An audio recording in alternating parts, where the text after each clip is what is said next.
bid'ah dalam agama, ya. Bid'ah dalam agama terbahagi kepada dua.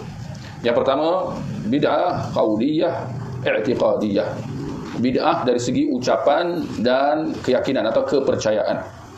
Ucapan dan kepercayaan. Seperti pendapat-pendapat dan akidah-akidah Jahmiyah, Mu'tazilah, Rafidhah dan aliran-aliran sesat yang lain. Baik, itu jenis bid'ah yang pertama, qauliyah dan i'tiqadiyah, ya. Dan boleh saya kata qauliyah dan i'tiqadiyah ini berkaitan.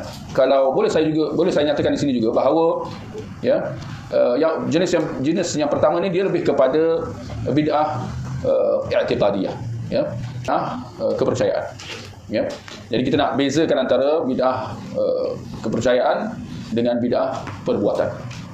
Dan tuan-tuan boleh faham bahawa di sebalik semua bid'ah ada kepercayaannya yang tertentu.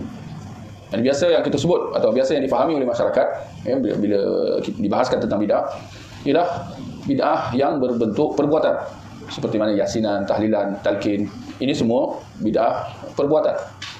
Tinggal lagi, ya, pada di sini kita perincikan, kita tambahkan lagi kefahaman kita tentang bid'ah, bahawasanya bid'ah itu ada dua macam, ada dua jenis.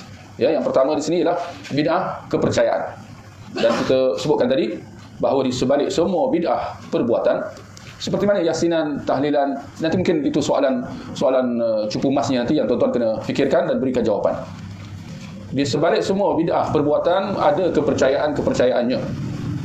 Itu kenyataan kita di sini.